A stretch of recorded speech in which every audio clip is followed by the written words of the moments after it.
Good morning. Welcome to my YouTube channel. അപ്പോൾ ഞാൻ ഇന്ന് ഒരു ഡേ ഇൻ മൈ ലൈഫായിട്ടാണ് കേട്ടോ വന്നിരിക്കുന്നത്. ഒരു മോർണിംഗ് ടു നൈറ്റ് റൂട്ടീനാണ് കാണിക്കുന്നത്. അപ്പോൾ രാവിലെ ഒരു 8 മണിയൊക്കെ ആയപ്പോഴും എണീറ്റ്. ഇന്ന് ലേറ്റ് ആയിട്ടുണ്ടായിരുന്നു. എണീറ്റ് കഴിഞ്ഞ് ജനലൊക്കെ തുറന്നൊന്ന് പുറത്തേക്ക് നോക്കിയപ്പം ഒരു മൂടലായിട്ട് നിൽക്കുമായിരുന്നു. ഇന്നലെ മഴയുണ്ടായിരുന്നു. രാവിലെ ആണെങ്കിലും ഒരു മൂടലൊക്കെ ആയിട്ട് നിൽക്കുമായിരുന്നു. അപ്പോൾ പിന്നെ മുറ്റത്തോട്ടൊന്ന് ഇറങ്ങിയില്ല, പിന്നെ റൂമിലോട്ട് തന്നെ വന്നു.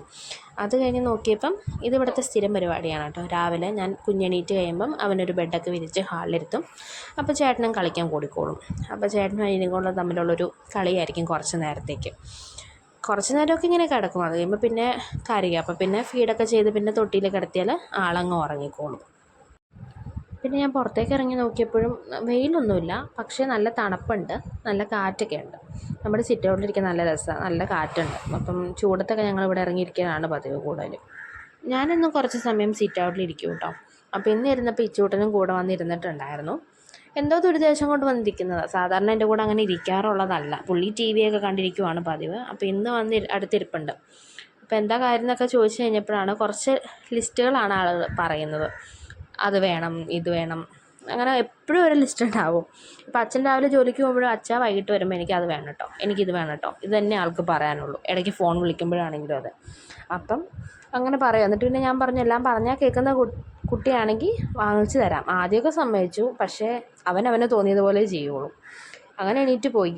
പിന്നെ എന്തോ കുസൃതി കാണിച്ചപ്പോഴാണ് ഓടി വരുന്നുണ്ടായിരുന്നു അകത്തുനിന്ന്. അപ്പം ടെൻറ്റിൻ്റെ ഒരു കമ്പാണ് എടുത്തുകൊണ്ട് വന്നത്. അവനൊരു ടെൻ്റ് ഉണ്ട്, അതൊക്കെ അവൻ അഴിച്ച് പറിച്ചെടുത്തു. അപ്പം അമ്മ വഴക്ക് പറഞ്ഞപ്പോഴത്തേക്കും അതും വെച്ച് ഓടി ഇറങ്ങി വരുന്നതാണ് ആൾ. പിന്നെ പല്ല് തേക്കാനാണ് ഞാൻ അവനെ വിളിച്ചുകൊണ്ട് പോയത്. അവനെ പല്ല് തേപ്പിക്കുക എന്നുള്ളത് ഇച്ചിരി പാടുള്ളൊരു കാര്യമാണ്. കാരണം അവന് തോന്നാണ്ട് അവൻ ചെയ്യില്ല. ഇതിപ്പോൾ ഇന്നലെ മേടിച്ച പുതിയ ബ്രഷ് ആയതുകൊണ്ട് രാവിലെ തന്നെ ഞാൻ പല്ല് തേക്കാമെന്ന് ഇങ്ങോട്ട് പറഞ്ഞു. അപ്പം പിന്നെ ഞാൻ വേഗം വിളിച്ചുകൊണ്ട് പോയി ബ്രഷ് പേസ്റ്റൊക്കെ എടുത്തു കൊടുത്തു. തന്നെ തേച്ചു. പക്ഷെ അവൻ തേച്ചാലേ അവസാനം ഞാൻ ഒന്നുകൂടെ ബ്രഷ് ചെയ്ത് കൊടുക്കും. പല്ല് തേക്കലൊക്കെ കഴിഞ്ഞ് ഞാൻ നേരെ അടുക്കളയിലേക്ക് എത്തുന്നത്. അടുക്കളയിൽ ചെന്നപ്പോൾ അമ്മ അരിയിടാനുള്ള പണിയിലായിരുന്നു. ഞാൻ പിന്നെ കുറച്ച് ബിസ്ക്കറ്റും ഒരു ബണ്ണും ഒക്കെ കഴിച്ച് അവിടെ ഇരുന്നു. ഈ ബിസ്ക്കറ്റ് എൻ്റെ ഫേവറേറ്റ് ആണ്, എനിക്ക് ഭയങ്കര ഇഷ്ടമുള്ള ബിസ്ക്കറ്റാണ്. പിന്നെ ഞാൻ നേരെ പുറത്തേക്ക് ഇറങ്ങി മുറ്റത്തേക്ക് ഇറങ്ങി കുറച്ച് തുണികളൊക്കെ വിരിക്കാനുണ്ടായിരുന്നു. അപ്പോൾ എൻ്റെ മാത്രം തുണികളുണ്ടായിരുന്നുള്ളൂ. അതൊക്കെ വിരിച്ചിട്ട് ഞാൻ പിന്നെയും സിറ്റ് ഔട്ടിൽ തന്നെ ഇരിക്കുമായിരുന്നു ചെയ്തത്.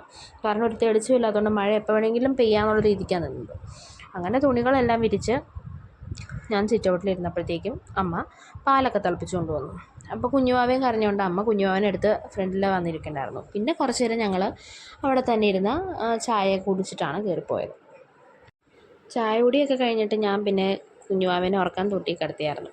സാധാരണ അവൻ ഈ സമയത്ത് ഉറങ്ങാറുണ്ട്, പക്ഷേ ഇന്നെന്താണോ അവൻ ആ സമയത്ത് ഉറങ്ങാൻ നോക്കിയില്ല. അവനിങ്ങനെ ചിരിയും കളിയൊക്കെ ആയിട്ട് തൊട്ടി കിടക്കുമായിരുന്നു. എന്നാൽ നമ്മൾ മാറാനും പറ്റില്ല, അവനിങ്ങനെ കണ്ടുകൊണ്ടിരിക്കണം. അപ്പോൾ കുറച്ച് നേരം അവനെ കളിപ്പിച്ച് കഴിഞ്ഞിട്ട് പിന്നെ അവൻ ഉറങ്ങിയായിരുന്നു കേട്ടോ. ഇന്നിപ്പോൾ നമുക്ക് രാവിലെ കഴിക്കാനായിട്ട് ഉപ്പുമാവാണ് ഉണ്ടാക്കിയത്. അപ്പോൾ ഉപ്പുമാവൊക്കെ കഴിച്ചിട്ട് റൂമിലോട്ട് വന്നപ്പോഴത്തേക്കും റൂം നല്ല രീതിയിൽ നിരന്ന് കിടപ്പുണ്ടായിരുന്നു. രാവിലെ എഴുന്നേറ്റ് കഴിയുമ്പോൾ ഇങ്ങനെയാണ് റൂം.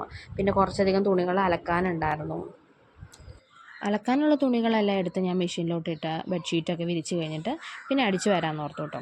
ഞാൻ അടിച്ച് വരുമ്പം ഈ ഓടിപ്പാഞ്ഞ് നടക്കണം അവൻ്റെ എന്നുമുള്ള പരിപാടിയാണ്. അന്നേരം അവന് നമ്മൾ ടി വി വെച്ച് കൊടുത്താലോ അവന് ആവശ്യമുള്ളതൊക്കെ എടുത്ത് കൊടുത്താലോ ഒന്നും അവന് സമാധാനമാവില്ല. അവൻ ഇങ്ങനെ ഓടി നടക്കണം. ഒന്നിലെ ഞാൻ അടിച്ചു വാരിയ ഭാഗത്തായിരിക്കും അവന് പേപ്പർ കട്ട് ചെയ്തിട്ടുണ്ട്, അല്ലെങ്കിൽ ഞാൻ നിൽക്കുന്ന എവിടെയാണോ അവിടെയുള്ള സാധനങ്ങൾ ആവശ്യമായിരിക്കും. എല്ലാ കുട്ടികളും ഇങ്ങനെയാണോ എന്നറിയില്ല, ഇച്ചൂട്ടും ചെറുതിലെ മുതൽ ഇങ്ങനെയാണ് കേട്ടോ. അങ്ങനെ അടിച്ചു വാരലൊക്കെ കഴിഞ്ഞു. ഇതാണ് നമ്മുടെ റൂമിൻ്റെ ഫൈനൽ ലുക്ക്. എല്ലാം നേരെയാക്കിയിട്ടിട്ടുണ്ട്. പക്ഷേ ഇത് അധികം നേരമൊന്നും ഇങ്ങനെ കിടക്കില്ല, അപ്പോഴത്തേക്കും ഇച്ചു എന്തെങ്കിലുമൊക്കെ നിരത്തിയിട്ടുണ്ടാവും. പിന്നെ കുഞ്ഞിനെ അമ്മ കുളിപ്പിച്ച് തന്നിട്ടുണ്ടായിരുന്നു. അപ്പം ഞാൻ അവനെ ഫീഡ് ചെയ്ത് ഉറക്കി. അത് കഴിഞ്ഞിട്ട് ചോറുണ്ണാനായിട്ടാണ് പോയത്. അവിയൽ, മീൻകറി ഉണ്ടായിരുന്നു, കപ്പ ഉണ്ടായിരുന്നു. ചോറൂണൊക്കെ കഴിഞ്ഞിട്ട് പിന്നെ ഞാൻ ആദ്യം വിരിച്ചിട്ട് തുണികൾ അപ്പോഴത്തേക്കും ഉണങ്ങി. പിന്നെ അതൊക്കെ എടുത്ത് വെച്ചിട്ട് വേറെ തുണികൾ വിരിക്കാനുണ്ടായിരുന്നു. ആ തുണികളൊക്കെ വിരിച്ചു.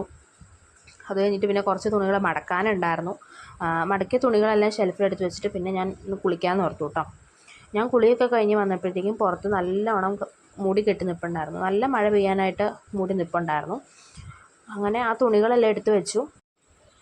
കുളി കഴിഞ്ഞ് വന്ന് രാസ്നാദി ഇടുന്നൊക്കെ ഡെലിവറി കഴിഞ്ഞപ്പോൾ മുതൽ തുടങ്ങിയ ഒരു ശീലമാട്ടോ. പിന്നെ ഒരു പൊട്ട് തൊടും, സിന്ദൂരം ഇടും, അത്രേ ഉള്ളൂ. ഇച്ചൂട്ടൻ്റെ ഇപ്പോഴത്തെ ഹോബി എന്ന് പറഞ്ഞാൽ ഈ എയ്റോപ്ലെയിൻ ഫുൾ ടൈം പറപ്പിക്കുക എന്നുള്ളതാട്ടോ. കൂടുതൽ സമയം അകത്തായിരിക്കും. അപ്പോൾ അത് ഭയങ്കര ബുദ്ധിമുട്ടായതുകൊണ്ട് വൈകുന്നേരം വെയിലൊന്നും ഇല്ലാത്തതുകൊണ്ട് ഞാൻ മുറ്റത്തോട്ട് ഇറക്കി. അങ്ങനെ കുറച്ച് നേരം അവൻ കളിച്ചു മുറ്റത്തിരുന്നിട്ട്. അത് കഴിഞ്ഞ് അവനെ കയറ്റിക്കൊണ്ട് പോയി കഴിഞ്ഞപ്പോൾ തന്നെ മഴ പെയ്തു. നല്ല മഴയായിരുന്നു, ഇടിയും മഴയും ഒക്കെ ഉണ്ടായിരുന്നു. മുറ്റം കാണുമ്പോൾ തന്നെ നിങ്ങൾക്ക് മനസ്സിലാവും. അത്യാവശ്യം നല്ല വലിയ മഴയാണ് പെയ്ത്, നിറച്ച് വെള്ളമായിരുന്നു. നല്ല ഇടിയും മഴയും ആയതുകൊണ്ട് തന്നെ മക്കൾ രണ്ടുപേരും ഒരുമിച്ച് കിടന്നങ്ങ് ഉറങ്ങിയിട്ടുണ്ടായിരുന്നു. മൂത്തയാൾക്ക് ഇടിയൊക്കെ പേടി, അതുകൊണ്ട് അവൻ ആദ്യം കയറി കിടന്നുറങ്ങി. അപ്പോൾ കുഞ്ഞിനെ ഉറക്കി കൂടെ കിടത്തി. പക്ഷെ തൊട്ടിയിലല്ലാത്തതുകൊണ്ട് ആൾ ഒത്തിരി നേരമൊന്നും കിടന്നില്ല, വേഗം എണീറ്റിരുന്നു. പിന്നെ അതുപോലെ നമ്മൾ വിളക്ക് വെച്ചു, പ്രാർത്ഥിച്ചു. കുറച്ച് നേരം കഴിഞ്ഞപ്പോൾ തന്നെ കറണ്ട് പോയിട്ടുള്ളതുകൊണ്ട് എനിക്ക് പിന്നെ വീഡിയോസൊന്നും എടുക്കാൻ പറ്റിയില്ല. പിന്നെ ഒരു 9:30 10 മണിയായപ്പോഴാണ് കറണ്ട് വന്നത്. അപ്പോഴത്തേക്കും രണ്ടുപേരും ഉറക്കിയിട്ടുണ്ടായിരുന്നു. മൂത്തയാൾ ഉറങ്ങിക്കോളും, രണ്ടാമത്തെ ആൾ ഉറങ്ങാൻ ഇച്ചിരി താമസം. അവനിപ്പോൾ ഇങ്ങനെ ഇരുന്നാലും അവനെ കിടത്തുമ്പോൾ അവൻ എണീക്കും. അപ്പോൾ കുറച്ച് നേരം അവനെ കയ്യിലിരുത്തി തന്നെ ഉറക്കണം. അപ്പം ഇതൊക്കെ തന്നെയാണ് ഇന്നത്തെ ഒരു വിശേഷം. എല്ലാവർക്കും ഇഷ്ടമായെന്ന് വിചാരിക്കണം. അപ്പോൾ എന്നെ സപ്പോർട്ട് ചെയ്യുക, ഫോളോ ചെയ്യുക. Thank you.